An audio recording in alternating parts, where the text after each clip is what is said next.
2-1, and then there was a 0-3 team in our group. It was Splice, and then the second week we went 1-2 and didn't make it out of groups.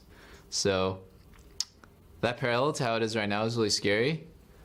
I hope that going 2-1, we can go 2-1, or hopefully 3-0 the next week. But you never know. It's a difference of inches, you know, losing one game and not making it out of groups. So we just need to take it one game at a time, I guess, and just think, how can we beat this next opponent? How can we beat this next opponent?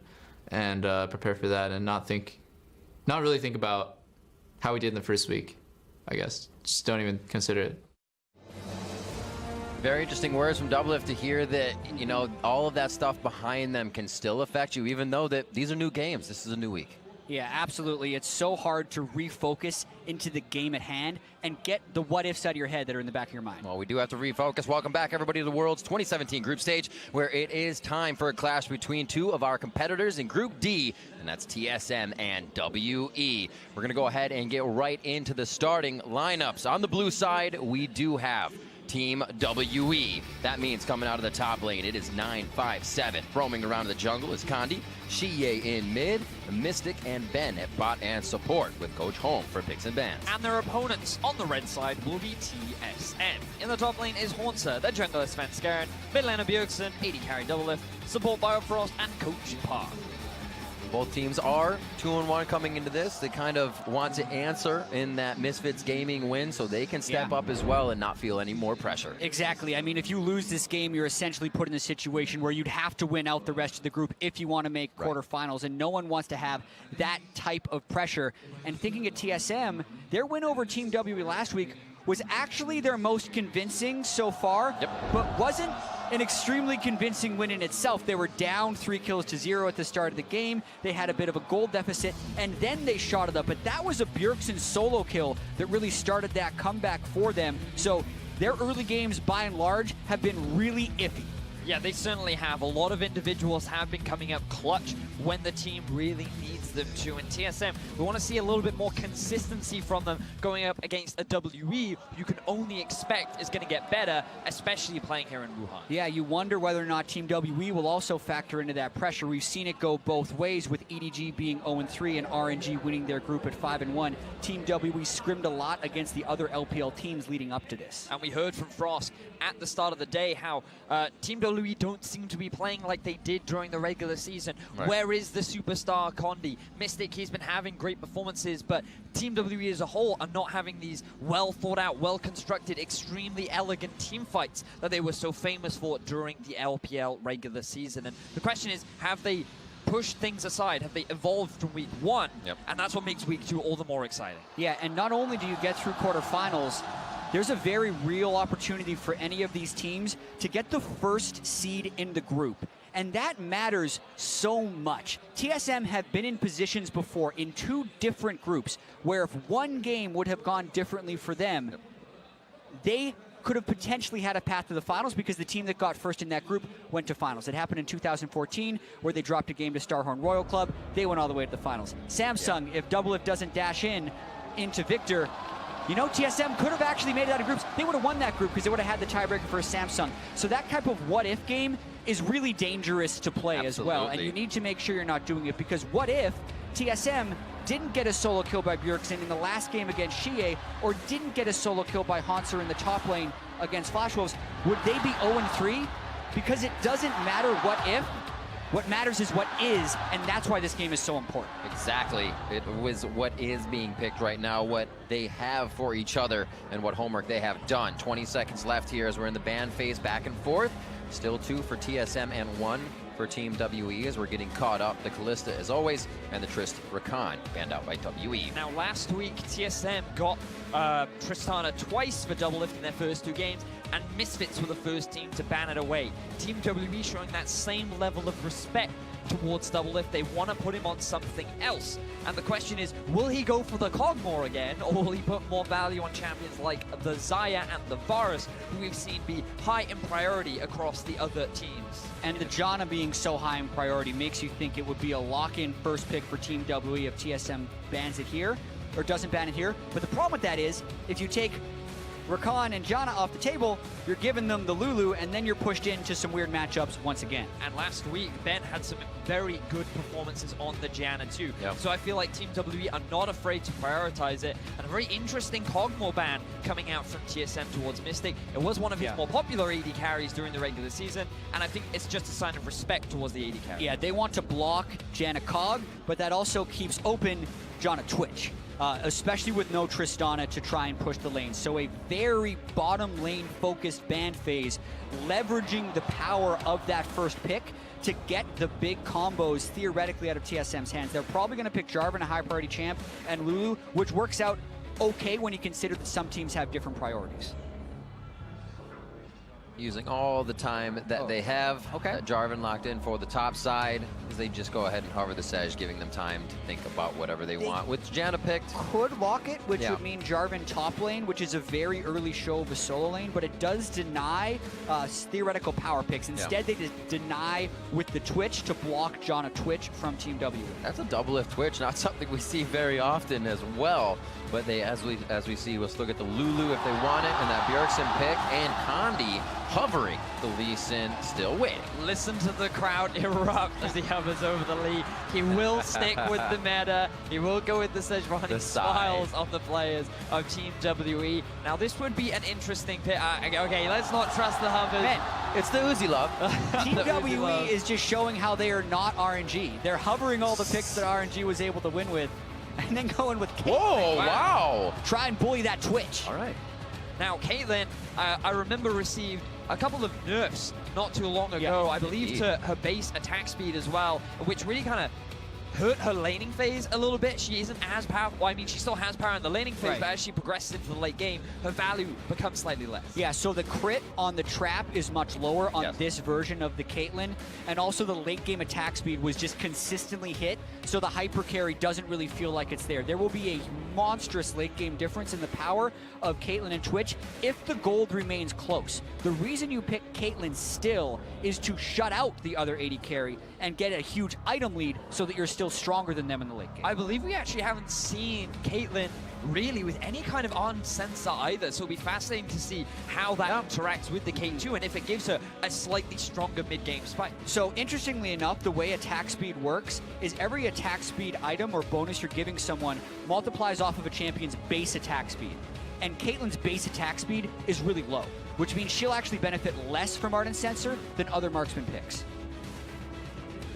Second phase of bans, Gnar for Haunter, as he's been making plays on that. Shun as well for 957, so they cannot protect Mystic in that bot lane, dealing a lot of damage here for Team WE. He's been a great focus power for this team. Lucian banned out from Xie, and we'll find out Team WE's final ban. I was just about to say no mid lane bans as of yet. Was expecting maybe a Syndra respect towards Bjergsen.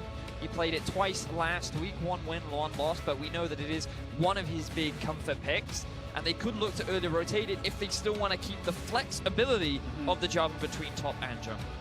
Bjergsen's Syndra gets knocked out here, so actually quite a lot left up in that mid lane. The Orianna, the Rise as well, the LeBlanc, the Cassio. We're going to get a tank for the top side, and it looks like the lock-in Cho'Gath for Haunter. TSM had Cho'Gath in the top lane against 957 last time, so they're opting this time to counterpick for the mid lane. And I want to bring up the Rumble here, as it is obviously locked in, but this has been a pretty heavy LPL priority. Janna, Galio, and Rumble are 3 champions that I feel like WE has had a higher priority on than many other regions, and I think it's because of the boot camp they did, where they're mostly scrimming between each other. Watch for where the equalizer goes in team fights, and whether or not Doublelift can do damage in those fights, because he's going to be sitting on top of an equalizer. Holy damage as well, coming in from Team WE in this pick phase.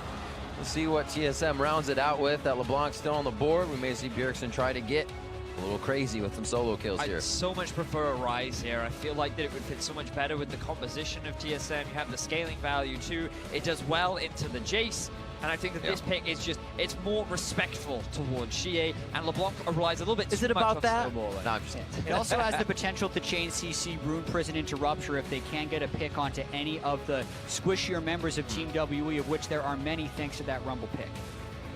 So do we feel like Team WE has a bit of a timer in this game? Looking at Cho'Gath that's just going to grow, a Rise that's just going to grow. Oh, go on, Jeff, please, after you. Yeah, I think there is a small timer in this game, thanks to the power of the Caitlyn early, the fact that you can stack a bit of armor against Jace, but so much of it does come down to the execution. Because of the Rumble equalizer and the ability to potentially lock down a Twitch on that, and the relatively lower mobility of the Ryze and the Twitch, you can still outplay in the late game, even if you were outscaled in standard fights. It's one of those things as well, though, that the later into the game you get, the harder the Rumble ultimate is to use, because things like Redemption, Locket, and the Lulu ultimate can all just mitigate the value that it really brings, and it doesn't affect tanks as much as you really would like. So if we go into true late game, then the Rumble can lose its value. But Team WWE, I think they're all about this early to mid, and I think they're looking to get a convincing win here over TSM. But TSM, I think it's been difficult so far for teams to get that clean win against them so far. And as we mentioned, so much on the line for these two teams. Three-way ties in the group. They need to win to be in first place.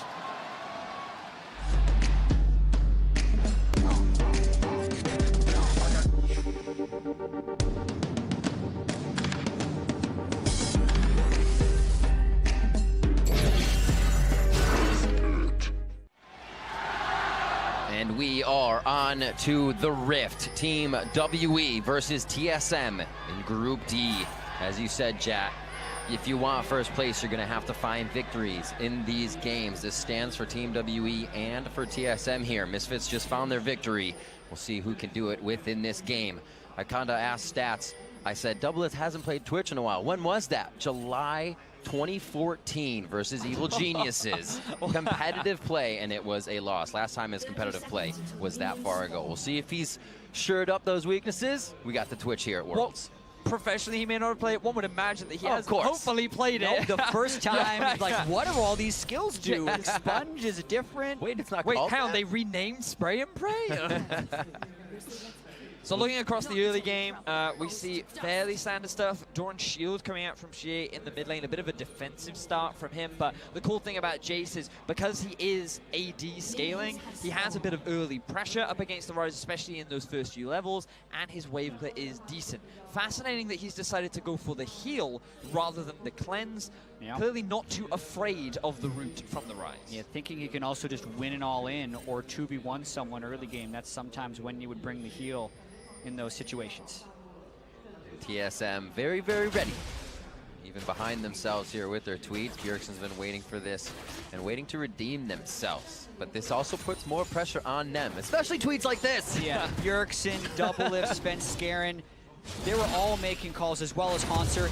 They need to do this for themselves. Last year, there were so many expectations of making the semifinals. They were in that Samsung RNG group, which we are familiar with from this year.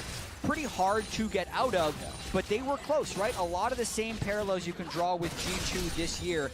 And this year, you know, there was no Korean team in the group, but still a lot of other good teams with WE, Misfits who's showing up, Flash Wolves was supposed to be a contender, and it's all about how you perform on this day, whether you get to play in subsequent weeks of the World Championship. And we talk about how this means so much, there's so much pressure for TSM, but for Team WE, they've had a bit of an amazing year. This is the first time that they've been able to return to the World Championship since Season 2, where they made it all the way to the quarterfinals to have that absolutely epic against CLG EU.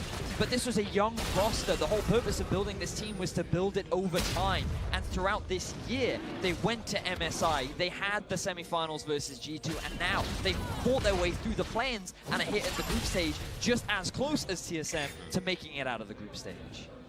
Condi's looking for an evade. Jarvan is quite low. I don't believe they were spotted. They definitely spot him on the ward now, so there should be not much doing on this extended invade. One thing that's been interesting about this Team WE team, though, is while everyone is 2-1, the memory of Team WE from last week may not be that they were pretty dominant. But if we look at major lead and major deficits across all group stage teams, this is when you have 51.5% of the game's total gold. They're actually ranked up there with the top teams and have almost never fallen super far behind. So in their other games that they didn't lose, so in their 2 victories, they were actually very dominant and should be feared coming into this final week. Team WE in this group do look like they know what to do with the lead. They were praised for it during the regular season of the LPL, and that's why they're still a scary contender. That's why all three analysts still peg them on the desk to be able to make it out of this group. Expectations are still high, even though this is the 3rd seed from China. But now they will be going up against TSM in the first game of the day, and as we said, there is a bit of a timer on their composition. With the Caitlyn, they're looking to get early pressure during the laning phase. They've already started to build a bit of a CS lead. And with the Jace in the mid lane too, he's looking to apply a bit of pressure, but he's actually falling behind Bjergsen in terms of that early fight. And we talk about WE being a bit quicker.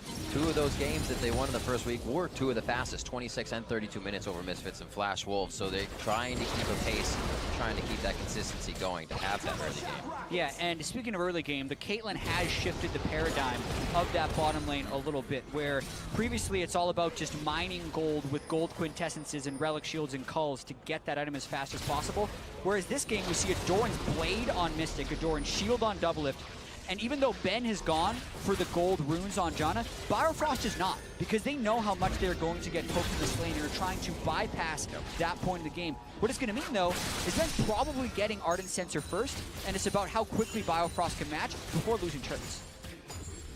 You hope that doesn't come when the lane is lost or the Dragon fight needs to happen, but that's usually and seemingly the time that those Ardent Sensors seem to come up. Just a slight gold lead out of a bit of laning phase or jungle pathing right now means really nothing, but you can see it back already here from Xie. Bjergsen is just waiting to do that now. 9.7, a player that not many eyes have been on, a fairly consistent performer for the side of Team W. Unfortunately has been playing a bunch of tanks, which is often the common theme for top laners. But as you rightly said earlier, Jack, the thing about Rumble is he can be pretty pivotal for these LPL teams. So we've got to keep our eyes on Sven as he makes his way down bottom. Trying to punish Ben, pushing up so much with Mystic. He does show pretty early, though. This means they're probably going for Ben. Over focus, actually right onto Mystic, gets the 90 caliber net back to safety, and it looks like just a little presence shown in the lane. Flash, or heal use, sorry. Yeah, they do get the heal out of Ben, as you identified there, Riv. WE probably should have set a ward in the river. They had a deep ward towards Gromp, but it got cancelled out by the pink ward, which meant the TSM were able to freely walk through and set up that gank. So a bit of pressure alleviated from the side of TSM. Yeah, and even just based on the Caitlyn pick, you know a lot of focus is going to be on both the AD carries. One thing that Team WE has done better than other teams is shut down the enemy AD carry while also enabling Mystic. I want to point to the DPMD, or the damage per minute difference, at 434. That's because enemy AD carries against Mystic and Team WE have done almost nothing, while he has done 800 damage per minute. So not only does that have the Caitlyn in this game trying to deny the Twitch CS to keep him off his item power spikes, really want to point attention to 957's Rumble. Yes. Because when they were playing their games against the Flash Wolves, when they were playing them in the rest of the group, they put so much focus onto killing the enemy support and immediately after killing the AD carry. And Equalizer is so good at zoning AD carries out of team fights where Mystic is just going to be free hit. That's the one thing you kind of guarantee. Cho'Gath look good big, the Rumble Equalizer goes where it wants, where they want to place it. Biofrost taking a few shots as Doublelift puts himself in a safe position away from that damage. And Svenskeren is here to help with the counter. WE trying to make moves around the map, or at least make TSM feel uncomfortable here in the early game. There's so much pressure down there. The wards in the jungle, the invades. Mystic just walked through the enemy turret and wasn't even punished for it. And you think back to when TSM did lose during the group stages, it was because Doublelift and Bio, they struggled during the laning phase, but also Double especially. He did underperform when he played Kog'Maw into Misfits. WE, they're trying to mimic that style and just shut that AD carry down. TSM is here. There's no teleport, though. It's a teleport disadvantage for them. That's what that ward is up top for. If they wanted to force a 5v4, that would still be relatively risky. Nice damage onto Ben, making it a little bit harder for either of them to get in and tank. Doublelift's low, but it looks like he's healthy enough to hold this off. The longer it takes, the more TSM has to set up for it, and I don't see it working as well. The thing is for TSM, they're afraid right now to move past the tower. They're all just grouping up bot. Just keep your eyes on 957. Oh my word! No armor runes on top of Biofrost. He is one squishy Lulu. GA so close to getting first blood, but WE, they're happy with the blue buff that they're able to walk away with. Yeah, and the longer that this doesn't happen, the more TSM kind of gets away with it. Knowing there's going to be that huge pressure down bottom lane, Haunter using his teleport to get back to lane, and 957 not, has got him that 15 CS advantage. Yeah. But it meant that Bjergsen had to sit down there to ward off the gank, because that teleport ward, we've seen it so many times from these teams that want to dive bottom lane. It was placed, and Hanser wouldn't have been able to match. Seeing what the play is topside now. 957 trying to figure out what TSM is doing or at what time. Looks like they'll hand this over to Bjergsen if they're actually able to get it off the reset. Looks like they back out. That was actually a bit of a misplay there from TSM, because reading an article that Sven Skeren talked about,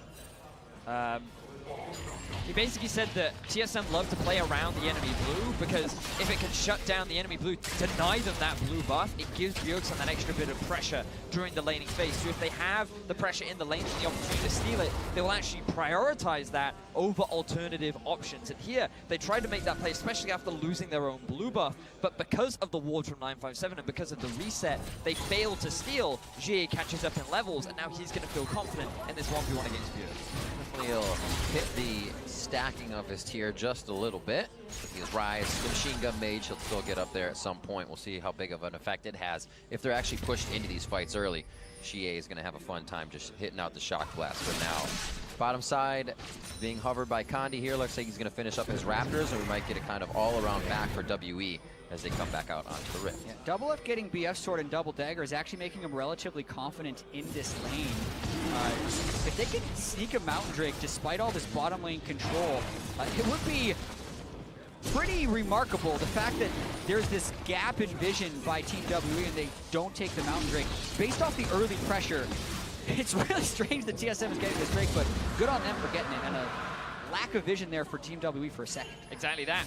WE, they just dropped the ball a little bit when it comes to the river wards. TSM very quick to get the advantage. But now we have to look at some of the items that are being done, because Ghostblade already finished onto Jie.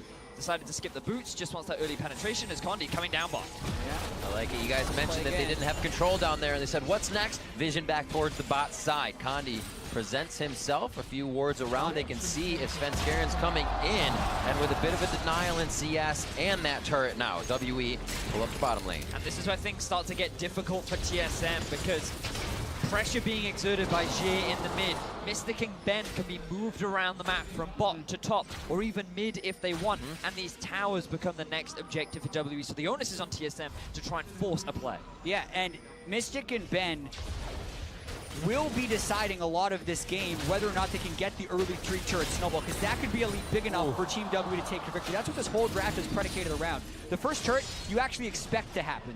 TSM made it through that laning phase without dying and keeping CS pretty close to even. That's what you expect. Where TSM needs to hold is on the mid and the top lane turret. They can maybe even lose 2 and still have that Twitch out scale, but if they lose all 3, they lose control of the jungle, and that's when the snowball really kicks in.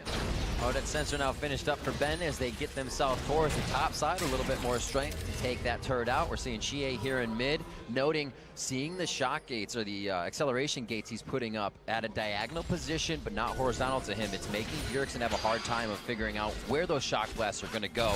Actually, a really cool technique by Jace players.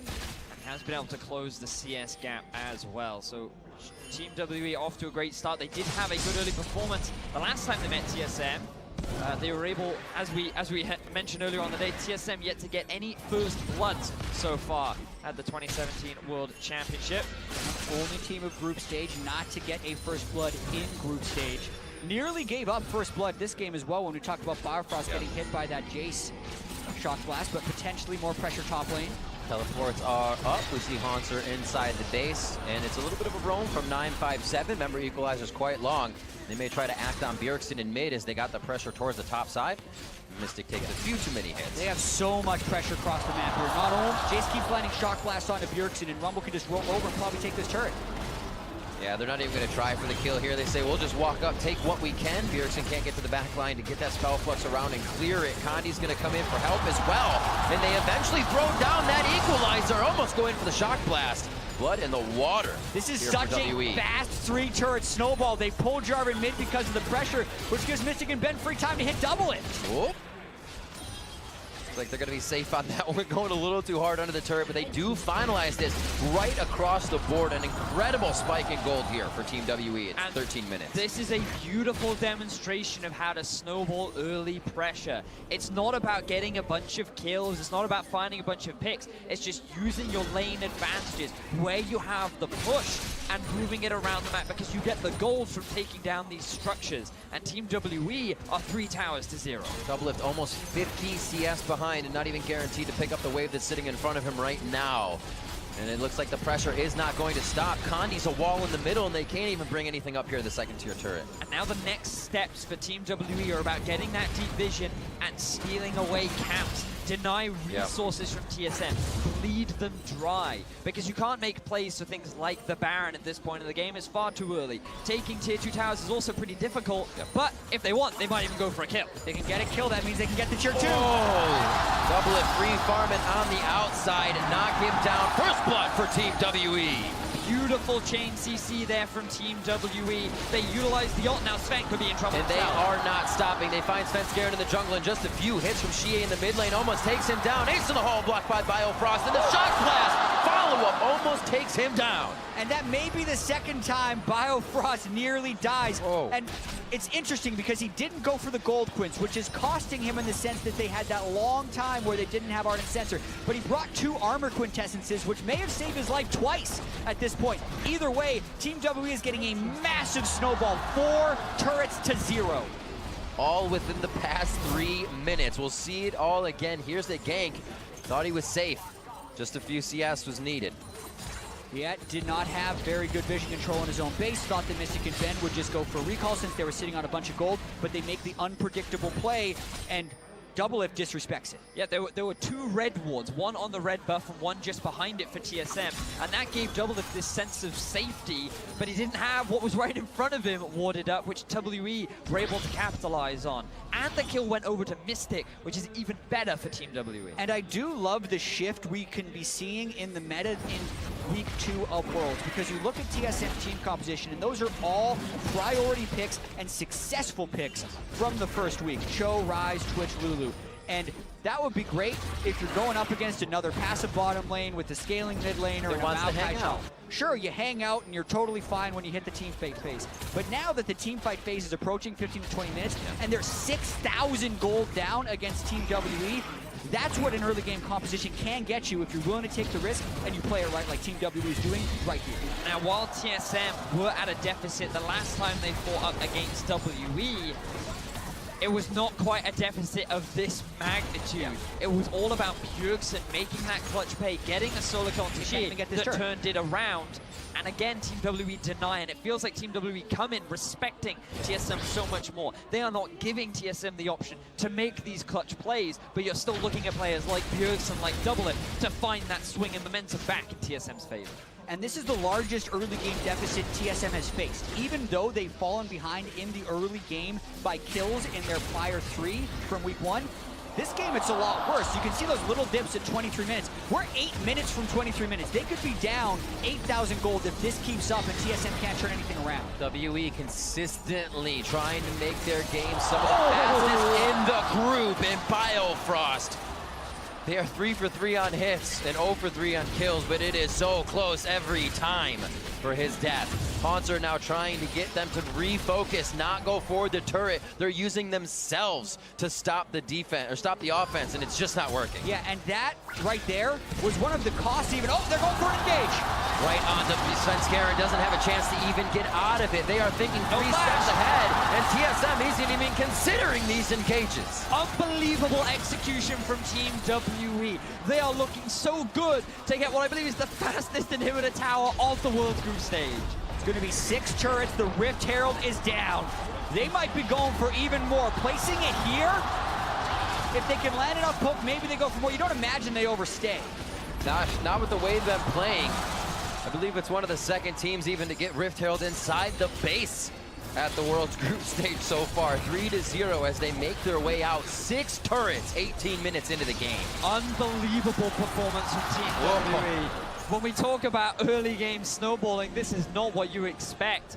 But this is what Frost wanted to see at the start of the day. This is the WE that she expected. Calm, calculated, decisive, and this is the dive on. How are you not expecting this? Yeah, they only have 3 people there. Cho'Gath is killing Krugs in the top lane rather than being there. They need more wave pressure. TSM is not stalling in the proper way. And also, this draft, is exploiting the weakness that TSM showed in week 1, which was a completely non-existent early game strategy as far as proactivity is concerned. 4-0, 3-0, 4-0 were the early game kill death scores with late game comps matched against late game comps last week. This is an early game comp from WE matched against a late game comp from TSM, and you're seeing the difference right here. Again, TSM killed us, but down 6 turrets. Looks like 957 is going to get his hands dirty here with Haunter. First harpoon hit, second one for free, and they're going to cook him up on the equalizer. Flashes himself out. A nice rupture to get himself away from the damage of Mystic, but they're in range. They are ready, and they drop Haunter on the top side of the map. They're going for the second tier. There are 2 members of TSM top lane and 5 members of Team WE bot. They got their eyes on this second inhibitor tower. This is absolutely ridiculous from Team WE. The only time they weren't proactive is the map when they lost Dragon, and they went right back to that area to regain the vision, regain control, and ever since they have not lost it. The second inhibitor turret going down with its inhib. Doublelift flashes the wrong way. He ends up giving another kill over to Team WE. And they have to disengage at this point. They don't have the game ending in their eyes, but this crowd is erupting as Team WE are destroying TSM. And this is exactly what you dream up when you say, we're gonna stack lethality mid, we're gonna power spike on Caitlyn early before the enemy AD carry can get there, we're gonna bring a rumble top. Like, WE is playing so damn well, but also TSM is just asleep with the switch. It feels like they are not in position for these dives. They're flashing in the wrong direction. They're jungling when lanes are getting pushed. This is flashbacks and then some from collapses of TSM's years past. Condi getting himself out. You can see TSM wants a bit of this fight, but even at low mana, they're trying to get a little bit back. The time they have to leave in their base when the minions are pushing out too, they will not get this chance very often from here on out unless WE makes a very big mistake. You know, we criticized TSM's early game and their ability to play in this portion of the map. However, I feel like that right now, no team knows how to deal with this kind of pressure in the air. This is the first time we've seen Caitlyn so far during the World's group stages. Mystic has used it fantastically, and Team W have just played around this pressure amazingly well. We've seen similar kind of play styles with the Tristana. We saw G2 utilizing this pressure against teams like RNG. But this sort of decisiveness, this swiftness, is just unique to what we've seen from Team WE so far. Yeah, they're going to siege up inhibitor number 3 before getting Baron because they don't think TSM can wave clear. Do they need Baron? I actually think I like this call right here because they can just brute force it. They have Biofrost on the backside, not their full focus. Svenskeren says, I have to go in to stave off the damage, and goes down immediately along with Doublelift. They are just tearing TSM apart and off the map from their own base. Bjergsen on the side trying to fire over the wall, but they cannot find a position that isn't melee against Team WE. TSM are able to get 1 kill back, but they've still lost 2. There is a mid super minion wave pushing in, a bot super minion wave pushing in as well. TSM, their backs are already against the wall. So quick with Caitlyn and the 3 shots from Xiye to take this turret down on that Jace. 7-1 here as the last inhibitor turret falls. Bjergsen very low. Biofrost tries to flash, glitter lands backwards, and it is all almost said and done here for Team WE as they put the final touches on the 3rd inhibitor of TSM's base. That Bjergsen kill means Team WE could greed and stick around, but they might take the 3 inhibitor cycle, move it into Baron, and then make one unstoppable push. Yeah, they're going to do that. Yep. They're going to do that. Team WE, wow. You know, you think back and you think this was one of the dominant games of the group. I mean, Longju is the only one that was faster than this during the group stages so far. They were able to end it extremely swiftly as well. But WE, they've just taken the map apart systematically. Yeah, the speed to 3 turrets, the speed to 6 turrets, the speed to triple inhibs down. All things that are so incredibly fast and well executed by Team WE, who we mentioned at the top here. No one should be sleeping on because of how well they did actually perform looking at the stats back from that first week here. Equalizer right on top of Doublelift. He actually does live through a lot of it until a giant lethality shock blast hits him in the face to cut through all the shields. Well, that's what you were talking about before, Jet. 957, always finding the AD carry, shutting out that DPS immediately. Oh yeah, I imagine Doublelift's DPS is going to be pretty low in this game. He has been the target focus of a lot of WE's engages. And it's what WE has been able to do to teams when they've been successful. And I also feel like a lot of LPL teams have been able to do. Laser focus on killing and damaging the Ardent Sensor support, which is incredibly squishy. That's where all the shock blasts have been targeted. And then in the team fights, when the support's not relevant, everyone else is unlocked to kill the squishies. Always finding these shock blasts. What a percentage here from Eagle Eye Xie on the Jace pick. We knew it was strong, but he is coming in huge. Condi puts himself in front of great Cataclysm, rounding out the AoE damage for TSM. Double Lift backing up, Double Lift kiting, getting the damage in, but I don't think it's going to be enough. The Flame Spitter right in his face, and it's going to be 957, the triple, looking for a quadra, and that goes to Xie. It's the shutdown coming in from Hanser, but it's not enough. Biofrost running for the hills, goes down. TSM try one last-ditch effort, but it's Team WE in front of the home crowd that shut down TSM.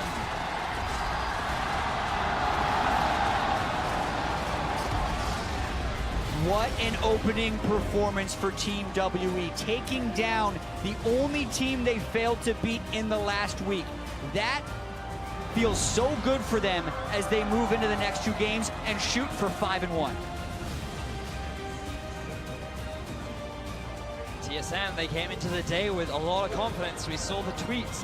We saw the expectations that they put on themselves. But I do not think that they were expecting this Team WE to show up on the day. And TSM got absolutely destroyed this game. You saw glimmers in that last fight of what TSM envisioned of a late game team fight. But it happened in 24 minutes and it was the last fight of the game. So whatever you dreamed up with that team composition never ended up happening because they got steamrolled in the early game. And the questions you would have coming into this week, will Team WE clean it up? Will they be more like RNG? It looked a lot like it in this game. Looking over at TSM, wondering if they're going to collapse like they did in some years past. That's not a very hopeful response for game 1. They're going to have to pick it up for the rest of the day. Absolutely. We said winning this game kind of ensures that fight for first place. Now that's all up in the air. You're almost focusing for something else now, which relieves a bit of pressure, but it emotionally adds a lot. Yeah, it's so much pressure TSM always puts on themselves. But Team WE is under the same pressure. It's a home crowd. They were such a good team during the regular season, even if they finished 3rd in the LPL. They had to go all the way through the play-in where they were undefeated. Like, both teams are under the same amount of pressure, and Team WE stepped up way more in this game. A huge game for them and a lot of confidence on the day. Team WE taking a crucial win in the fight for the quarterfinals. For more on that game, let's send it over to Dash and the analysts. Thank you very much, Riv. Team WE with a near-perfect game as they dismantled the #1 seed out of the North American region in TSM. And they did it, as said by the casters, with a composition that we haven't seen yet so far here in the group stages. I want to bring up an old label, an old strategy that we have not seen in a long time here. And this is Siege Comp. We've been talking about, team fighting with Ardent Sensor, and the only difference has been, is it an earlier game team fight or a later game team fight? This was 100% objective focus from Team WE in draft phase. You know what Jen is also great at? Siege compositions. You can smack a Caitlyn in there. Jace for the poke early on.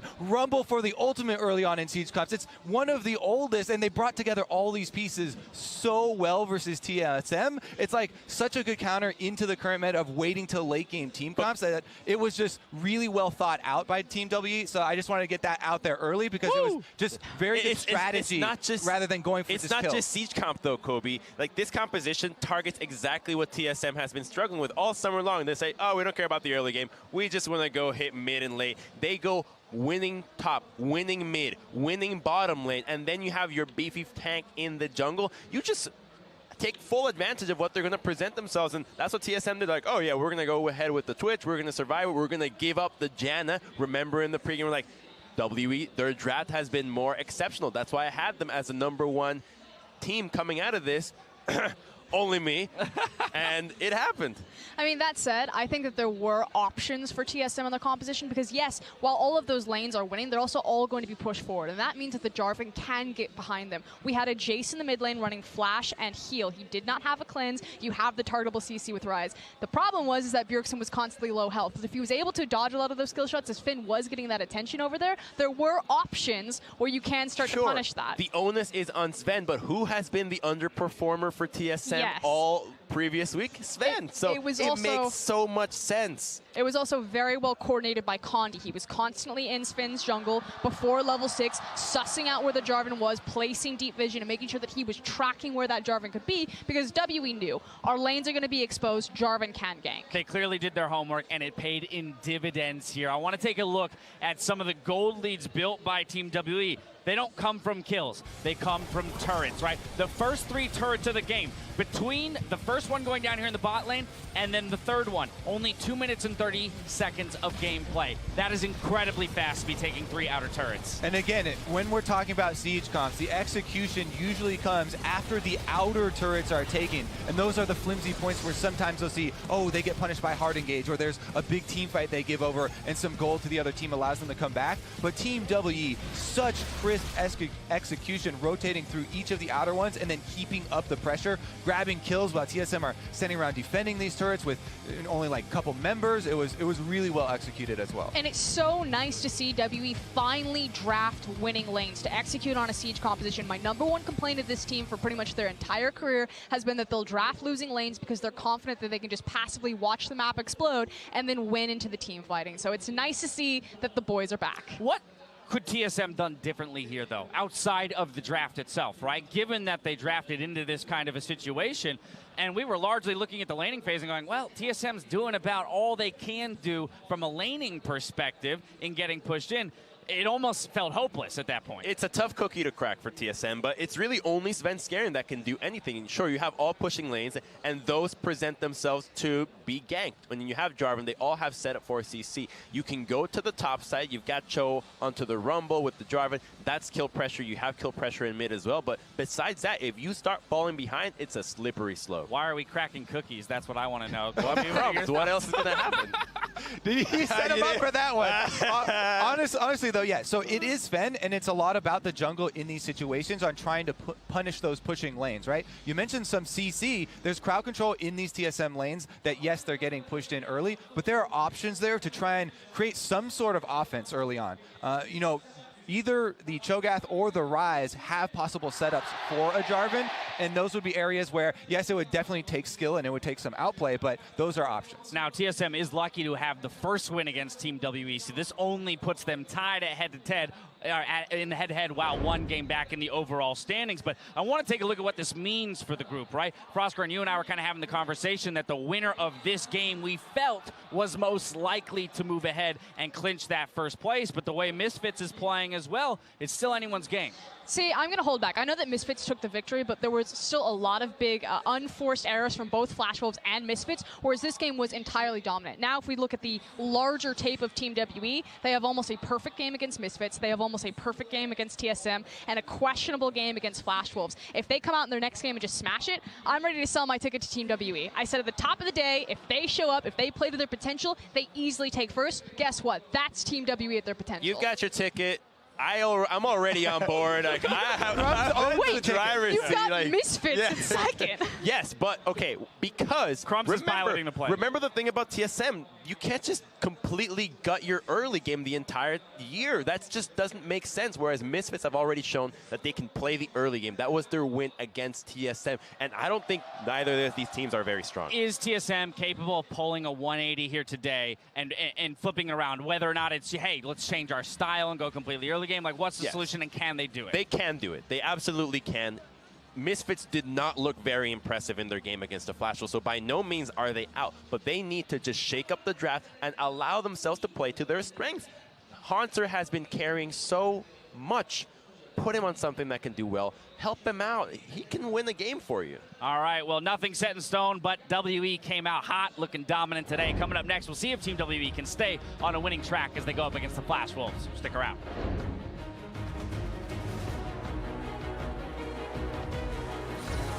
They can get a kill, that means they can get to tier 2. Double it, free farm it on the outside.